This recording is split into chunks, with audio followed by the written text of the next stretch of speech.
Bom, João, fica contigo aí agora. Certinho. Obrigado, meu. Um abraço aí, João. Falou. Então, boa noite, pessoal. Tudo bem com vocês? Boa noite. Então, para mim, é uma satisfação gigantesca aqui, né? Tá podendo passar um pouquinho da minha experiência para vocês. Né, que é o projeto Degradadas, certo? Tive conversando com o professor Milton hoje mais cedo. Ele falou que a turma já tem uma certa vivência, tem uma experiência de campo, né? Então, muitos de vocês estão vindo já do campo para né? Isso é muito bom, é um caminho inverso, mas muito bom que fica fácil de correlacionar. Vocês terem essa vivência de campo, fica mais fácil de vocês assimilar o conteúdo técnico. Então, baseado nisso, eu tenho o seguinte: a gente não vai perder tanto tempo em detalhe, em coisa superficial. Vamos focar mais no PRAD, de forma geral, né? E no final a gente abrir aí para dúvidas, certo? Durante a apresentação, se quiserem fazer perguntas também, fiquem à vontade, tá? Mas lá no finalzinho da palestra, a gente vai ter esse aí de bate-papo, certo? Então vamos lá, pode passar, meu. Meu nome é João Paulo, né, como já apresentei. Eu formei pelo UFG em 13. Tá? Logo depois me formei, fiz uma especialização em gestão ambiental pela Faculdade de Oswaldo. Passado um tempo, fiz especialização em georreferenciamento de imóveis. E atualmente, eu sou consultor ambiental, tenho um escritório de agronomia, JP Agroambiental, aqui em Pontalim, tendo toda a região.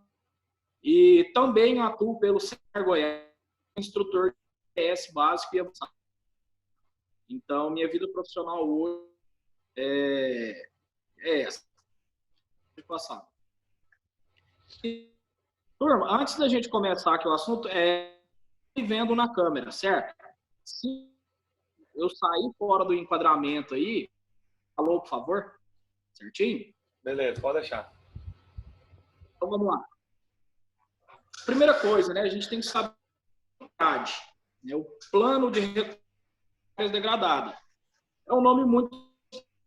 Né? Então, só da gente dizer essa sigla aí, já entende o que é PRAD, né? Nós vamos planejar como nós vamos recuperar o que foi degradado. A gente ainda não sabe, a gente já sabe o que foi.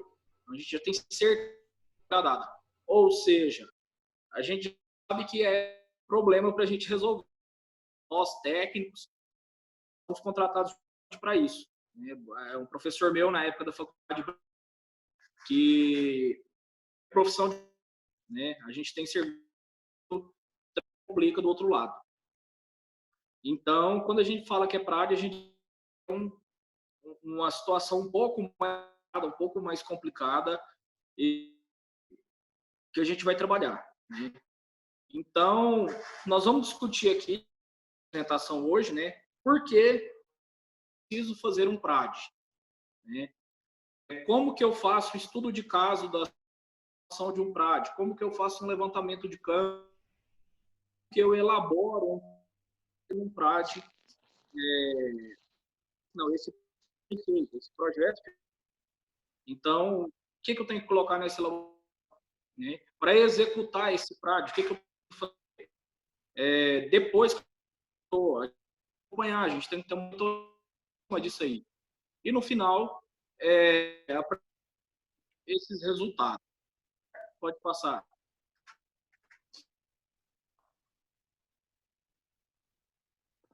Então, pessoal, antes da gente fazer um PRAD, né, da gente em si começar a trabalhar no PRAD, a gente precisa saber de alguns detalhes.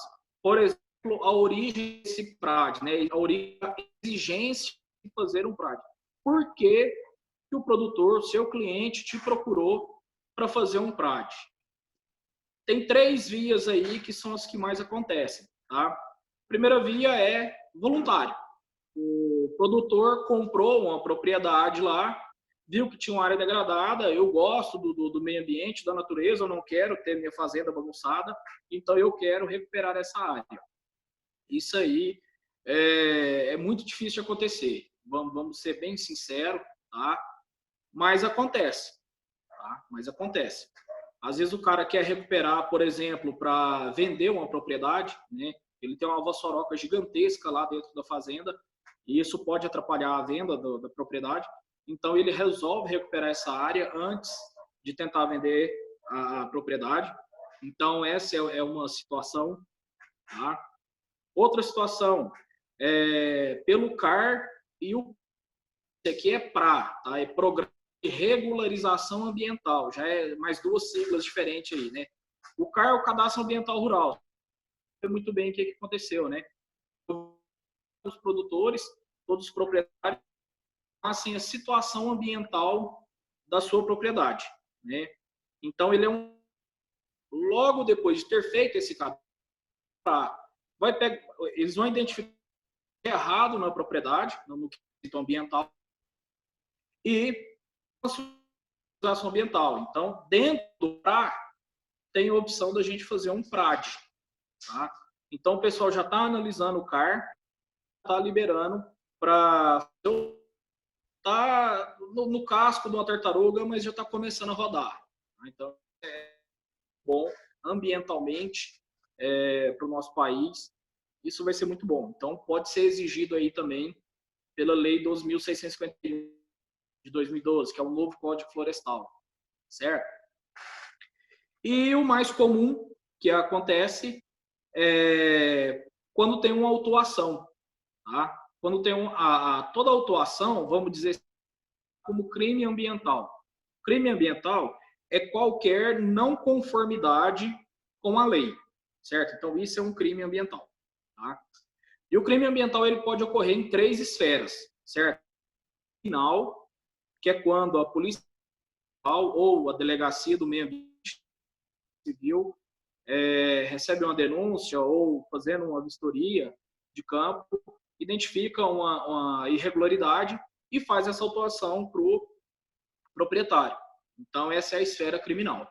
Tem a esfera civil, quando o Ministério Público aciona aí o proprietário está recuperando essa área, e administrativa, que é através das secretarias do meio ambiente, municipal, quanto estadual, ou o meio ambiente, tá? Através aí do IBAMA, CM, certo?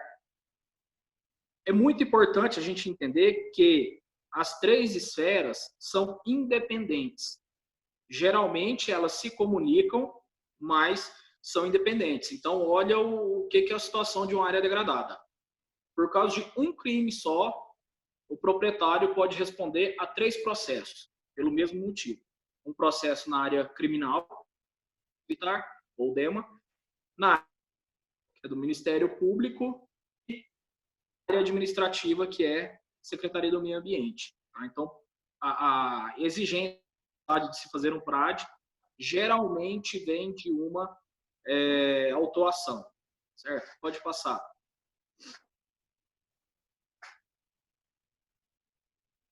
Pode passar? Pode passar aí, eu liberei para você o mouse. O mouse eu... Tá. Se dá. Se não der, eu passo, não tem problema não.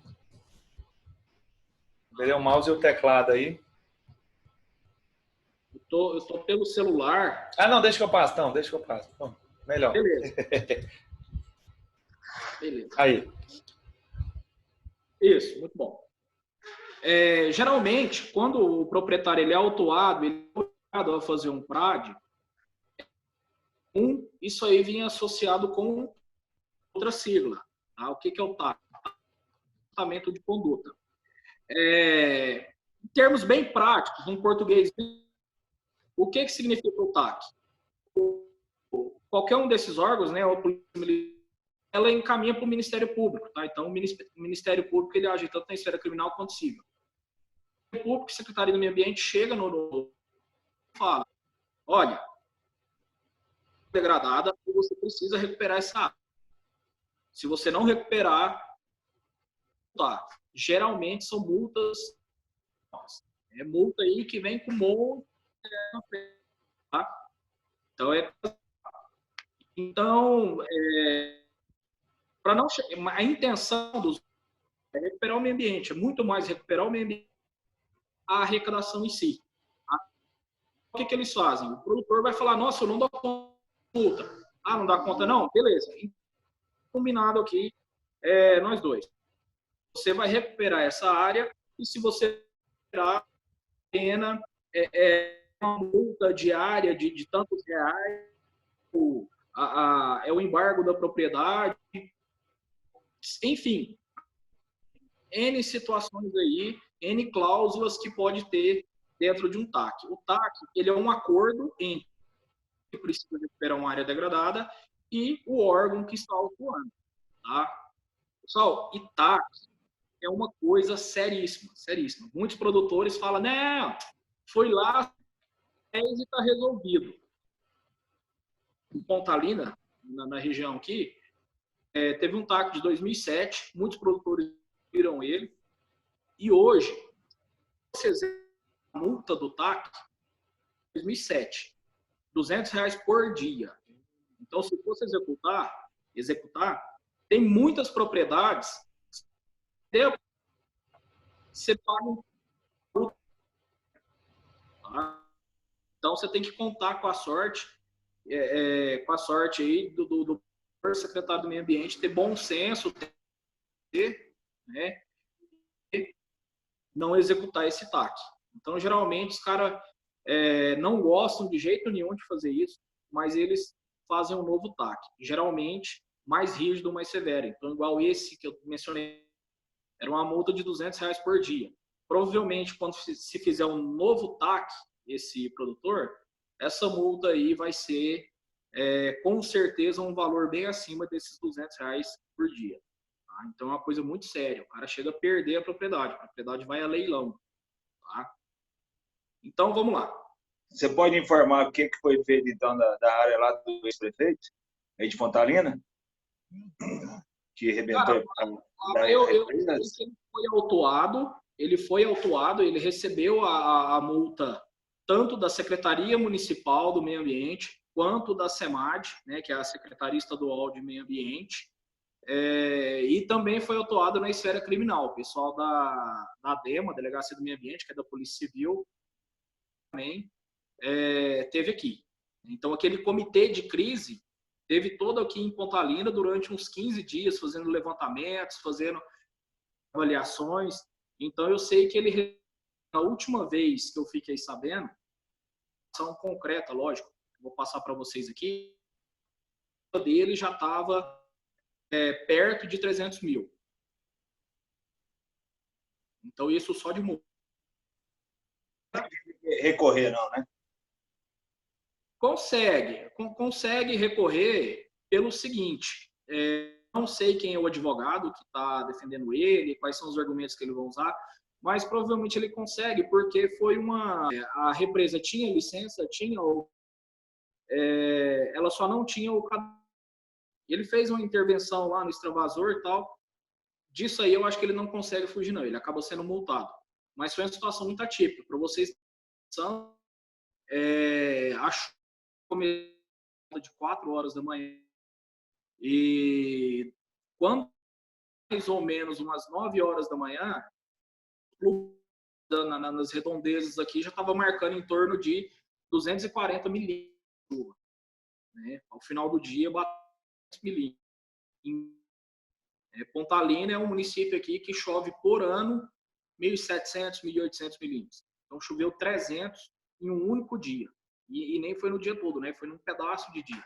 Então foi muita água mesmo, é exagerado. Até eu tenho um vídeo no YouTube explicando essa situação aí da barragem, tá? No finalzinho eu vou deixar para vocês aí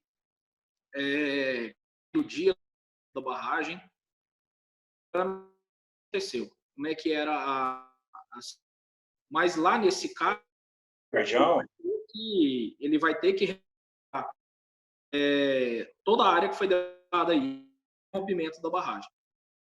Então, eu sou da região do Varjão aí, e realmente nessa semana eu estava lá na fazenda, realmente que a semana choveu demais, né? Foi muita água. Choveu muito, foi muita água mesmo, muita água mesmo. Foi uma catástrofe mesmo. Tá? Então, assim, ele vai ter que recuperar essa área. E a recuperação da área, o que vai englobar? Vai englobar a recuperação de todos os APPs. Igual aí, ó, nesse próprio slide que vocês estão vendo aí, ó, impactos ambientais, sociais, econômicos e culturais. Né? Então, impacto ambiental. Teve a questão das APPs, né? Então, destruiu muita coisa. Além também, né, uma coisa que a gente quase não fala, a ictiofauna, peixes aí, e a jusante. Impactos sociais. Teve pessoas que perderam a casa. Então, isso é impacto social. Várias pessoas perderam criações. Né? Perdeu porco, perdeu galinha, perdeu cavalo. Então, isso aí entra também no impacto econômico. Impacto cultural até que não teve. Né? Cultural seria o quê?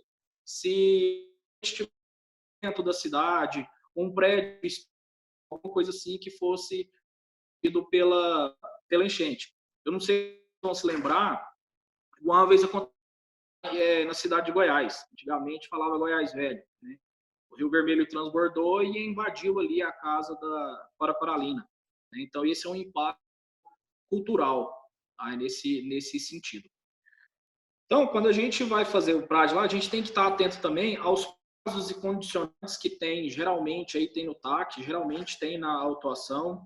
Se fazer alguma compensação ambiental, o que é ambiental? Além de recuperar a área degradada, a gente ainda tem que auxiliar, né, doação de mudas, doação de horas, máquinas, para áreas em outros locais. Tá? Isso aí que é a compensação. E os impactos ambientais, sociais, econômicos, que são esses aí que acabei de mencionar para vocês. Pode passar. Quando a gente vai fazer um PRAD, né? Então o cliente chegou aí. Aqui, pessoal, eu estou falando generalizada, tá? Mas na maioria das vezes, quando a gente vai fazer um PRAD, precisa de uma equipe multidisciplinar. A gente precisa, na maioria das vezes, a gente precisa de um engenheiro, agrônomos, né, um engenheiro ambiental, às vezes um engenheiro florestal, no caso aí de impactos sociais, né, que é o qual eu falei para vocês, a gente precisa de pedagogo, de psicólogo, de assistente social, tá? Então depende muito da situação. Vocês imaginam, por exemplo, aí igual foi o rompimento da barragem lá de Mariana e Brumadinho, né? Então vai precisar de médico, de psicólogos, teto e por aí vai. Então imagina o tamanho da equipe de profissionais que uma recuperação de uma não envolve, né? E tem ação profissional mesmo faz, por exemplo, reflorestamento aí, ou recuperação de um APT, né? Então isso aí só o dono mesmo já consegue assumir a responsabilidade técnica por todo. Então é diferente uma da outra, mas geralmente exige equipe multidisciplinar, tá? Depois, o que faz parte do estudo do PRAD que a gente vai realizar? Como que era o local ali? Então a gente tem que entender, a gente tem que tentar quase que adivinhar, né, como que era antes. Então a gente procurar pessoas ali da região, pessoas que moram ali, que conhecem bem a região, né? Depois a gente tem que identificar a origem, o que aconteceu que houve a degradação. Por exemplo, esse caso da represa aqui, né? Então, o que aconteceu? Foi uma chuva muito intensa, prolongada, foi praticamente uma tromba d'água.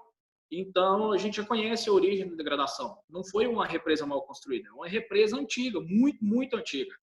Então, ela foi construída, que até então ela aguentou. Só um de água aí que, no histórico do município, tem mais de 80 anos, né, desse porte. Quando que foi essa degradação? Lógico, muitas vezes a gente não consegue precisar o dia exato da degradação. No caso da represa, sim, a repercussão aí é muito grande, então é fácil da gente fazer. Mas, por exemplo, uma Alva-Soroca. A Alva-Soroca, ela não começa grande. Ela começa com uma ravina ali e vai aumentando, aumentando, aumentando, aumentando. Então, ela gasta um certo tempo. Então, a gente não precisa, mas a gente consegue ter mais ou menos a época aí que começou a degradação. Depois, a gente tem que analisar quais foram as alterações que essa degradação causou no meio físico, meio químico e meio biótico, né? Por exemplo, rompimento da alteração no meio físico e no meio biótico. Mas no caso de uma, tem alteração no meio químico também. Então, por isso que eu sempre falo, cada caso é um caso, certo? E a gente tem que analisar tudo isso. Depois da ação, já teve alguma ação? Né? Alguém já tentou fazer alguma coisa? Alguém já tentou recuperar essa área? Fazer o que fizeram para tentar recuperar essa área? Então, isso aí é interessante a gente saber também. Até para a gente elaborar o nosso PRAD. Fazer isso, isso e isso, e não deu certo. A gente vai colocar no projeto? Não, né? A gente já sabe que não deu certo. Então, a gente vai tentar outras alternativas. E, novamente, aqui é mais na parte de mensuração, tá? De qual que foi o impacto ambiental, social, econômico e cultural, né? Lá no começo, a gente ia identificar quais foram esses impactos. Aqui, no estudo de caso, a gente vai quantificar impactos ambientais. Qual que foi a de APP destruir a enchente da represa que se rompeu, né? Impactos, quantas pessoas foram atingidas, em que nível elas foram atingidas, os impactos culturais e por aí vai. Tá? Então, nesse ponto aqui, é mais a questão de quantificação. Tá? Pode. E a gente feito esse estudo de caso aí, né, a gente sabendo nunca, então a gente parte para o levantamento de campo. Tá? Para a gente fazer um levantamento de campo, estudo de caso, a gente já sabe quais que são os equipamentos e ferramentas que a gente vai utilizar no levantamento de campo. Eu vou gastar GPS, eu vou gastar GPS, eu vou gastar, eu preciso de embalar de solo, no caso de uma contaminação, né?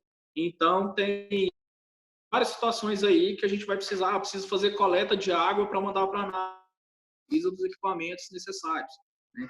Então, isso aí tudo a gente observa, a gente sabe o que vai precisar quando a gente faz um estudo do caso. Quais os profissionais? Não, só de um agrônomo? Beleza. De um agrônomo, de um pedagogo social, de um engenheiro civil. Então, a gente já define. E planejar essa visita em loco, né? Para não virar aquela... Igual tem muito na internet, né? Não, cada um faz sua parte. Aí vira aquela coisa totalmente ali desconexa, né? Então, por isso que é interessante a gente planejar. O ideal seria que desses profissionais envolvidos aí estejam lá no local para fazer esse levantamento. Tá? Definir qual que é o cronograma de atividades. O que eu vou fazer? Né? Primeira coisa, eu vou fazer levantamento da vegetação, vou fazer um levantamento do impacto social, vou fazer primeiro. Tá? Então, tem que ser tudo muito bem cadenciado. Uma coisa extremamente importante, registro fotográfico. Geralmente, quando a gente faz um PRAD, nós vamos apresentar esse PRAD para o Ministério Público, né, para o promotor e para um secretário do Meio Ambiente. Secretário do Meio Ambiente, até que agora a gente está tendo aí técnicas, né, política. Hoje a gente tem que estar tendo técnicas aí à frente da pasta. Então isso é muito bom. Agora, imagina um promotor pegando ali o seu projeto. O que vai entender daquilo? Então é ele que vai ler, um promotor, ele que vai entender. Então, ele não vai entender a linguagem técnica, mas ele, as fotos da situação, né, é mais fácil dele entender. Para ler gravura, todo mundo tá?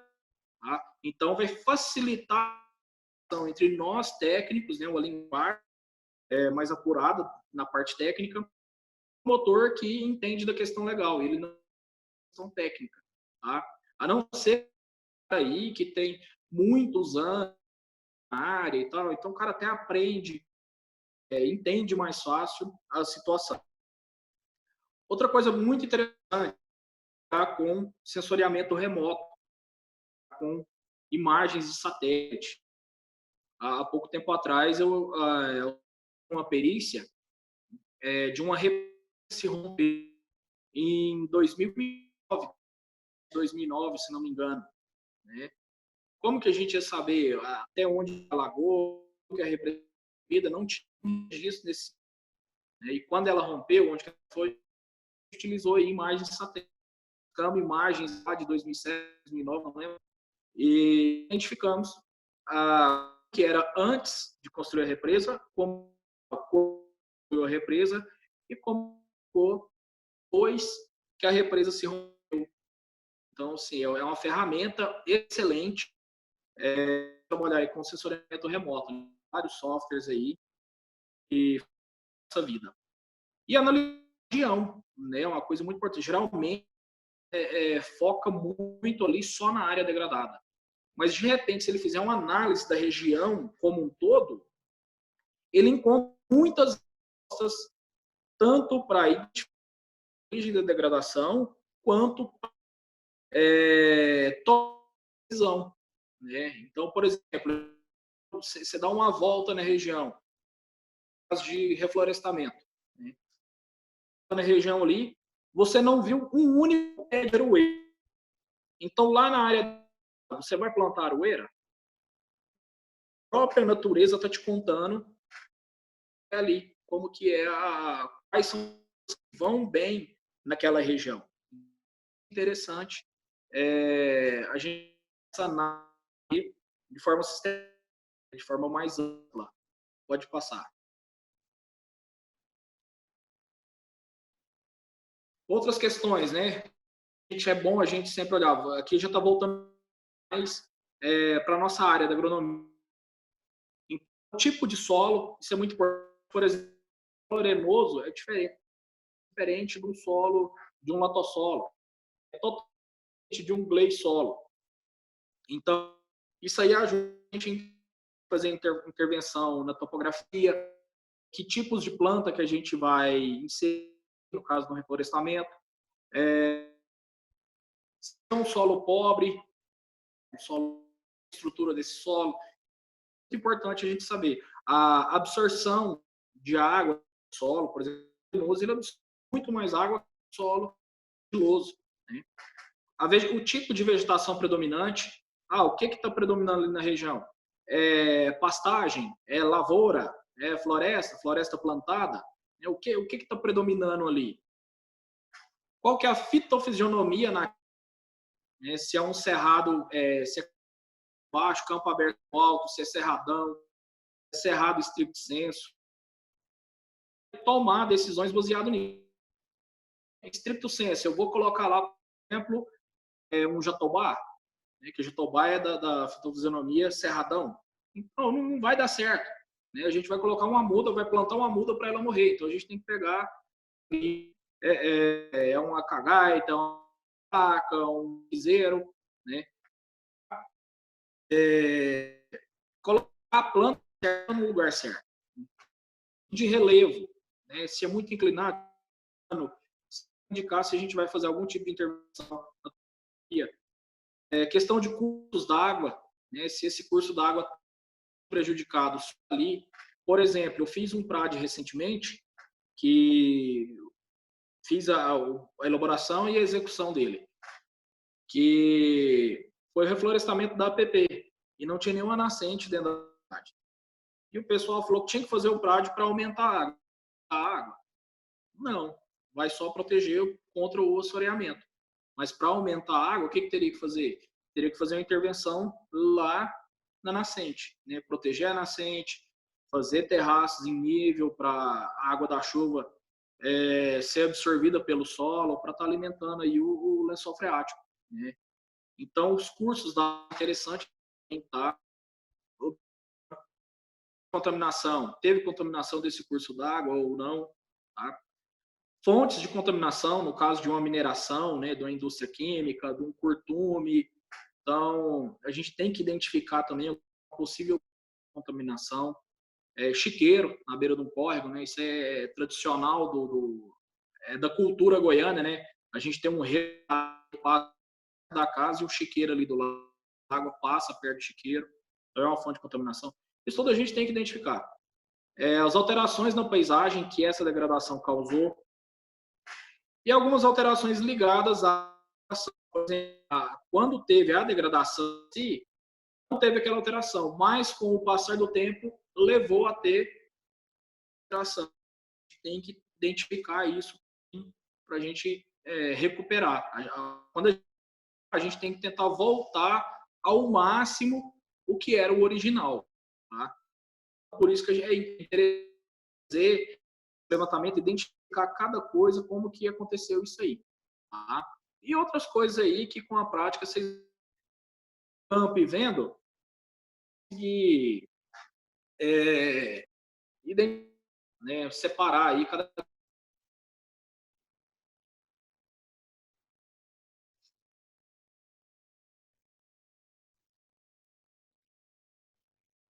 Pode passar o slide.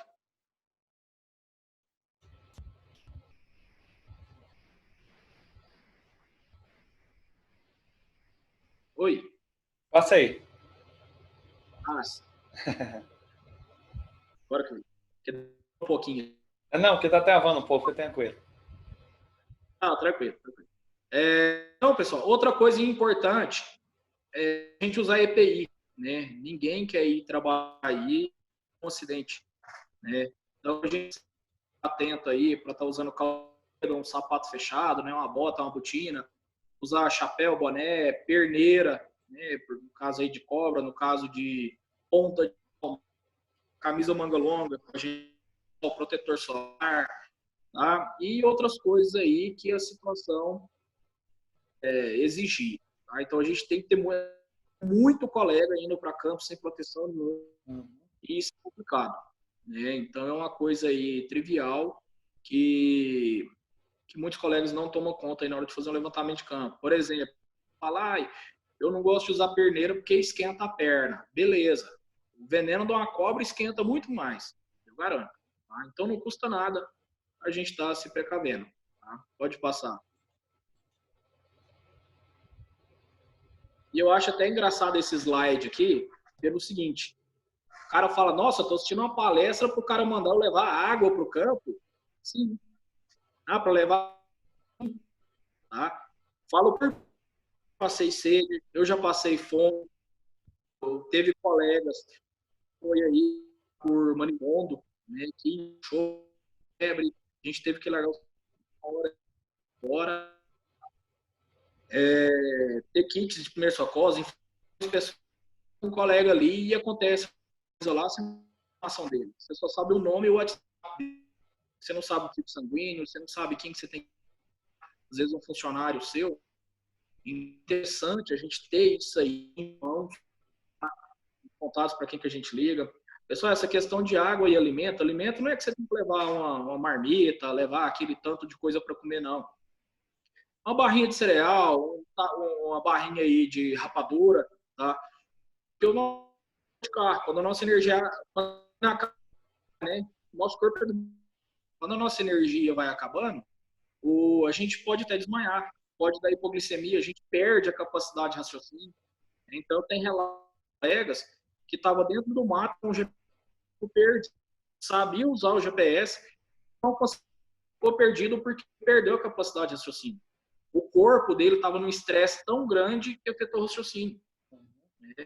Então, por isso que é muito importante, por isso que eu gosto sempre de frisar isso. Não facilitem, tá? Não facilitem. Tomem muito cuidado nessa questão de levantamento de campo. A gente está suscetível a inúmeros perigos lá, tá? É onça, é javali, é cobra, é abelha, tá? É a gente pisar numa pedra em falso e virar o pé, quebrar o pé. Tá? Então, a gente tem que tomar muito cuidado aí nessa questão de levantamento de campo. Por isso que eu faço questão de frisar, por mais que pareça trivial esses itens aí, mas são itens de sobrevivência. Você vai fazer todo um diferencial se acontecer aí algum acidente, certo? Antialérgico, né? Exato, no caso um antialérgico, né? Um gelol, uma faixa, alguma coisa assim. Tem coisa, remédios aí para estancar sangramento, né? É muito interessante a gente ter um esparadrapo, coisas assim. Pegar uma abelha, né? Pega um enxame de abelha no mato. Exato. O cara que é alérgico, ele não precisa nem de enxame, né? Ele precisa só de uma. Só uma já faz estrago. Pois é. Turma, e na hora de elaborar o PRAD, a principal lição que todo mundo tem que absorver é essa aí, ó. Não existe receita de bolo. Não existe. Verdade. Me passa um modelo de PRAD para fazer o meu. Se você fosse lá fazer outro PRAD lá, não ia ser igual. Tá? Então, não existe receita de bolo. Certo? Cada situação é diferente uma da outra. Então, por isso que a gente tem que fazer aquilo lá, o estudo de caso e fazer dentro de campo, tá? Para a gente fazer o nosso próprio PRAD. Cada PRAD ele é único. Você pode fazer 1 milhão de PRADs, você pode seguir um modelo, um padrão, mas cada PRAD vai ser diferente um do outro. Tá? Então, a gente tem que ter sempre isso em mente. Não tenta copiar. Tá? Não tem aquele tipo aquela coisa, né? Aquele meme, né? Pode copiar, só não faz igual. Não dá certo, não. João, tem um aluno querendo perguntar. Igor, pode perguntar. Diz uma coisa, um tempo limite médio para desse PRAD? Boa pergunta, Igor. Boa pergunta, excelente pergunta. Igor, vai depender da situação, cara. Vai depender da situação, tá? Por exemplo, um PRAD de reflorestamento, por exemplo, geralmente ele é 4, 5 anos, tá? Que de 5 anos para frente aí a gente já entrou com as espécies clímax, né? Elas já estão desenvolvendo, então acaba que essa recuperação começa já a andar sozinha, vamos falar assim. Mas, por exemplo, a desativação de um lixão, né? Que é uma área ali extremamente contaminada, com 5 anos a gente não resolve esse problema. Não, a gente não consegue descontaminar esse solo. Seria uma coisa de 10, 15 anos, dependendo da situação. Mesmo no caso, por exemplo, de uma represa. Uma represa aí é 3 anos. Né? O cara recuperou aquela área ali e fez o plantio das mudas ali, 3, 4 anos, está resolvido o problema. Então, depende muito da situação. Tá? Vem de encontro com isso aí, né? Não existe uma receita de bolo, não é igual em todo caso, tá? Geralmente esse prazo aí é determinado no TAC, tá? Aí às vezes no projeto lá a gente joga isso aí, né? Pedindo TAC, geralmente eles falam 30 dias para começar e 1 ano para resolver. Mas quem falou isso é o promotor que entende da área técnica. Então, a gente elabora o projeto e lá no projeto coloca um cronograma de execução. Fala, olha, com 1 ano a gente não consegue recuperar. É humanamente impossível, é contra a natureza. Então a gente vai precisar de 4, 5 anos. Geralmente eles cedem a esse argumento. Tá? Pode passar. Então, pessoal, antes da gente fazer a elaboração do o que a gente faz? A gente vai pegar tudo aquilo que a gente levantou em campo, né? E usar as informações. Vai juntar isso tudo aí para entender melhor a situação. Confrontar isso com o que está na autuação, com o que foi apontado, definir quais as intervenções que a gente tem que fazer, né? tomar para fazer tal coisa, nós vamos fazer assim. Tá? Então, tomar de decisões é isso. É o cronograma de atividades, o que eu vou fazer em cada época do ano. Tá? Pode passar.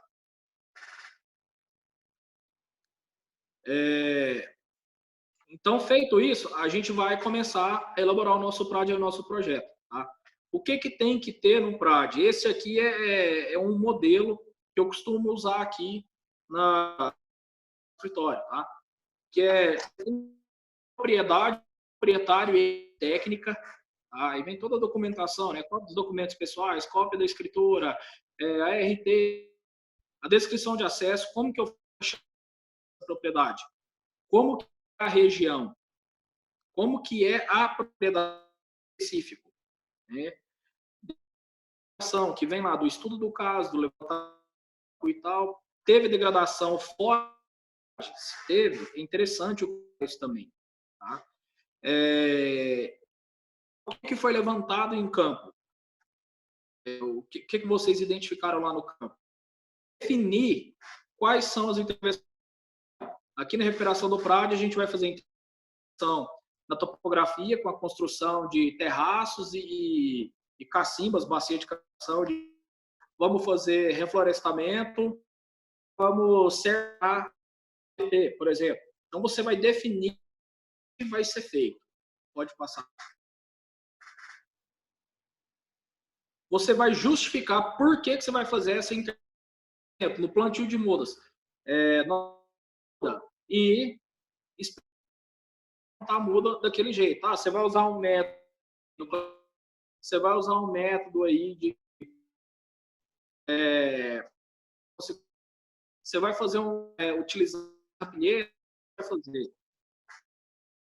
Vou fazer bombardeio de sementes. Você tem que jogar por que vai fazer. E logo em seguida, nem as formas de como que você vai fazer isso. Tá? Então, esse formas de execução, a gente cai na vida profissional, é diferente de faculdade. Não dá para a gente colocar aí nessa forma de execução. Seguindo as recomendações, nós vamos fazer de muda. Deixou de ser estudante. Agora, o técnico somos nós. Nós vamos falar como vamos plantar essas mudas. Nós vamos utilizar mudas em saquinho, com altura mínima de centímetros, cavar a cova na dimensão, fazer adubação assim. Tá? Então, agora nós vamos fazer a recomendação técnica. Não é seguir as recomendações técnicas. Não, a gente tem que passar essa recomendação. Tá? Então, é aí na forma de execução. O cronograma de atividades, o que vai ser em cada época do ano, atividade realizar em cada época do ano, né? E baseado em que fazer em determinada época. Então, a gente tem que ter um respaldo aí, faculdades, instituições de pesquisa, relatório fotográfico, tá? De repente, você planta as mudas e morre as mudas. Aí o promotor do meio ambiente vai falar assim, você não plantou as mudas, porque morreu. Todo malandro fala aí. Opa, peraí. Aqui as fotos aqui, ó. Aqui é a foto da turma plantando as mudas. Aqui é a foto das mudas que eu trouxe. Aqui é a nota fiscal das mudas que eu comprei para plantar aqui. Tá? Ter também um mapa, né, o mapa ali da propriedade. O mapa é a mesma coisa aí do relatório fotográfico, né? Fácil de entender. Pega todas essas informações que você está colocando aí no seu projeto e coloca num desenho só. Né? Então, lógico, tem que ser um mapa muito bem feito, um mapa intuitivo, tem que ser um mapa que facilite a vida de quem está vendo e não que complique. Tá? Então, tem que tomar muito cuidado na hora de produzir um mapa também. E documentos relacionados aí com o PRAD. Por exemplo, a propriedade coloca o recibo do CAR, já teve alguma atuação, a nota fiscal das mudas, um recibo de pagamento dos funcionários que você comprou, que participou ali, né, na execução, da alimentação dos funcionários, quantos dias vocês foram para lá. Então, sim, esses documentos assim que vão respaldar tudo o que você está falando. Tá? Pode passar. Tá aí um exemplo de cronograma de execução. Esse cronograma de execução aí é na área de recuperação de nascente. Tá? A gente começou a executar esse PRAD lá, era mês de novembro, né? Aí, escuro, a gente ia as atividades, né? E logo em seguida aí o ano e o trimestre, né? Geralmente a gente faz. Então, no quarto trimestre do primeiro ano, que foi quando a gente começou, né? O que a gente fez? A gente fez a reforma da cerca, aquisição de adubo e mudas, controle de planta daninha, controle de inseto, preparo do solo, abertura de cova, adubação e calagem, plantio de mudas e apresentar resultados, né? Aí, quando já foi lá no mês de janeiro, fevereiro e março, a gente continuou com o controle de plantas daninhas e controle de insetos, fez o replantio das mudas que morreram e fez a adubação de cobertura. Terceiro trimestre, a gente continuou controlando insetos e plantas daninhas, né? Isso aí é o ano todo, né? E quando foi lá no quarto trimestre, né, já completando um ano, em outubro, novembro, dezembro do outro ano, a gente, além, né, de controle de plantas daninhas e insetos, a gente fez replantio de mudas e outra adubação de cobertura e apresentou os resultados obtidos. Então, esse aí é um cronograma de execução de um PRAD que foi muito simples, tá? De repente a gente tem um quadro aí bem mais complexo que esse, tá? Em determinadas situações, mas eu trouxe esse aí bem simples mesmo, só para vocês entenderem o que é esse cronograma de execução. Tá? Pode passar. E depois que a gente elaborou o nosso PRAD, se ficar a nossa responsabilidade a gente executar esse PRAD, a gente tem que seguir à risca o cronograma de atividade. Então, o que foi descrito ali? Seguir à risca o que a gente elaborou, o que a gente projeto, tá?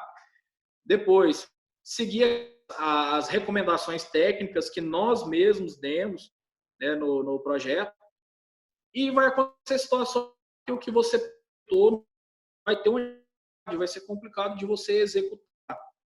Mas é equação, tá? Novamente, registro fotográfico, tá? Para você provar a melhor prova de que você executou aquela recuperação. Distribuição de responsabilidades, né? Cada profissional vai ficar responsável pelo que dentro, tá?